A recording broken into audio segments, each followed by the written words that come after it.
ছিল প্রভুপাদ একজন বাঙালি ছিলেন। আপনারা জানেন কলকাতার টালিগঞ্জে ওনার জন্ম, ওনার আবির্ভাব। একজন বাঙালি 70 বছর বয়সে কলকাতা থেকে জলদূত জাহাজে, মালবাহী জাহাজ, ওনার পয়সা ছিল না যে প্লেনের টিকিটে করে যাবে আমেরিকাতে। কেন আমেরিকায় গেলেন? কারণ প্রভুপাদ লক্ষ্য করেছিলেন যে ভারতবাসী এই মুহূর্তে বিদেশিরা কি করছে সেটাকে ফলো করার চেষ্টা করে। দেখবেন আজকের আমাদের অনেক স্থানে আমাদের খাওয়ার ধরন পাল্টে গেছে। বিদেশিদের পোশাক, বিদেশিদের আচার, তাদের কথাবার্তার উপরে বেশি প্রাধান্য। ও তুমি ইংরেজি জানো? ও তাহলে খুব শিক্ষিত। সংস্কৃত জানো? কোনো প্রাধান্য নেই। ভালো বাংলা বলতে পারো? কোনো প্রাধান্য নেই। ভালো ইংরেজি বলতে পারো? ও খুব ভালো, খুব শিক্ষিত। প্রভুপাদ লক্ষ্য করেছেন এটা, যে ভারতবাসী নিজের প্রকৃত সংস্কৃতি পরিত্যাগ করে বিদেশি সংস্কৃতিকে গ্রহণ করছে। প্রভুপাদ ভাবলেন যদি আমি বিদেশিদের ভক্ত বানাতে পারি, এরাই ওদের দেখা থেকে ভক্ত হবে।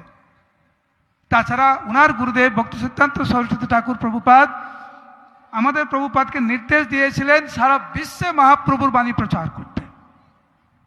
প্রভুপাদ 70 বছর বয়সে একটি মালবাহী জাহাজে প্রায় 1.5 মাস ধরে 2টি হার্ট অ্যাটাক নিয়ে প্রভুপাদ আমেরিকায় পদার্পণ করলেন।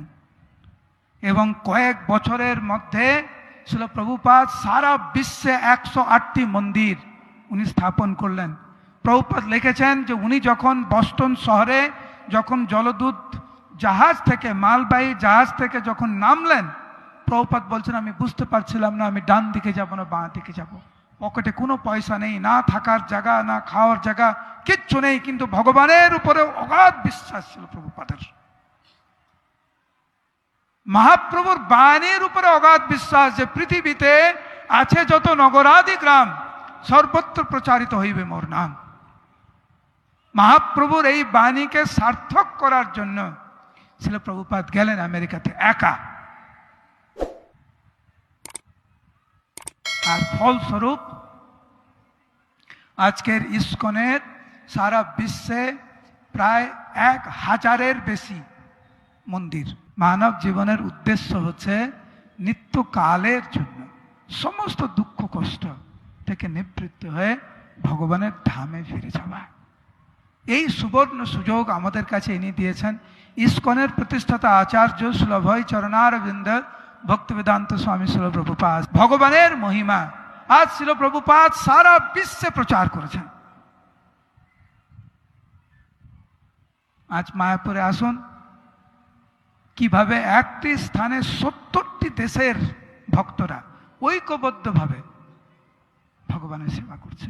পৃথিবীর এমন কোনো দেশ নেই, না চীন, না পাকিস্তান, না আফগানিস্তান, কোনো দেশ নেই যেখানে প্রভুপাদের আশীর্বাদে রথযাত্রা হচ্ছে না। আপনারা ইউটিউবে নিশ্চয় দেখেছেন কিভাবে পাকিস্তানের মতো দেশে বিরাট রথযাত্রা হচ্ছে ইস্কনের। সমস্ত জায়গায়